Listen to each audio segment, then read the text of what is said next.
احباب، میں ہمسایوں کے بارے میں آج تھوڑی سی گفتگو کرنا چاہوں گا۔ سرکار دو عالم صلی اللہ علیہ وآلہ وسلم کے ایک صحابی جلدی نماز پڑھ کے گھر تشریف لے جایا کرتے تھے۔ صحابہ نے سرکار سے اس بات کی شکایت کی کہ کملی والے یہ جو صحابی ہیں نماز پڑھتے ہیں تو جلدی چلے جاتے ہیں۔ تو سرکار علیہ الصلوۃ والسلام نے ان کو بلایا اور پوچھا کہ تم بھائی نماز جلدی پڑھ کے چلے جاتے ہو، کیا معاملہ ہے؟ تم انتظار کیوں نہیں کرتے؟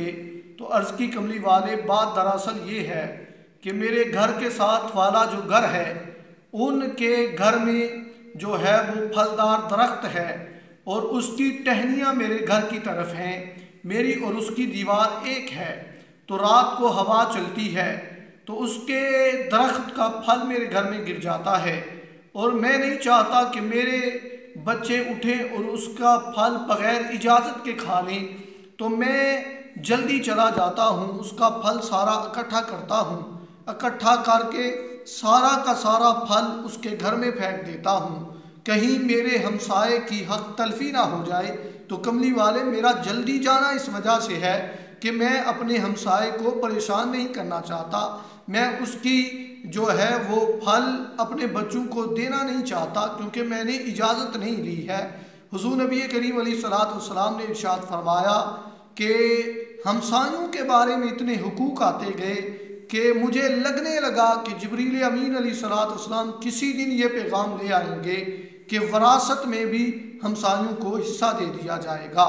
حضور نبی کریم علیہ الصلوۃ والسلام نے ارشاد فرمایا ہمسایوں کے حق بیان کرتے ہوئے فرمایا اگر تمہارا ہمسایہ کوئی بیمار ہو جاتا ہے تو تمہارا اس کے اوپر یہ حق ہے کہ اگر وہ بیمار ہو گیا ہے تو اس کی بیمار پرسی کرو، اگر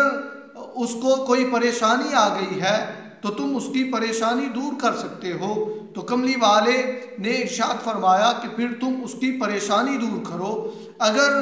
وہ فوت ہو گیا ہے تو پھر اس کی نماز جنازہ ادا کرو،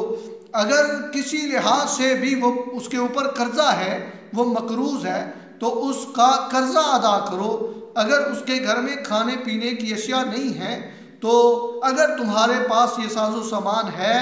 تو تمہارے اوپر ضروری ہے کہ اپنے ہمسائے کا خیال رکھو اور اس کو یہ ساری چیزیں جو ہے اگر تم لے کے دے سکتے ہو تو لے کے دو۔ سرکار علیہ الصلوۃ والسلام نے ارشاد فرمایا کہ جب تم اپنے گھر میں سالن بناؤ تو اس کا شوربہ زیادہ کر لیا کرو کہ اس کا شوربہ جو ہے وہ اگرچہ تم سالن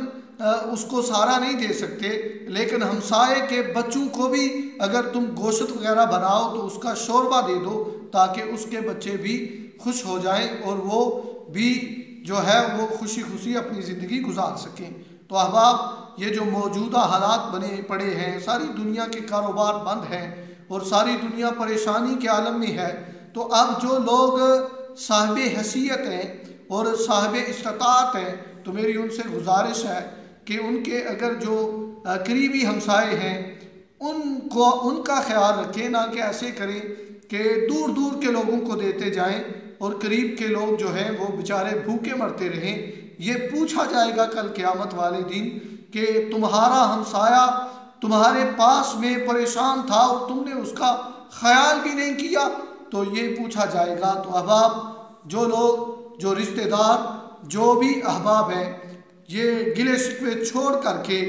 تو اپنے قریبی ہمسایوں کا خیال رکھیں تاکہ ان پریشانی کی گھڑیوں میں جو ماڑے لوگ ہیں اور جو کم مال والے لوگ ہیں، پریشان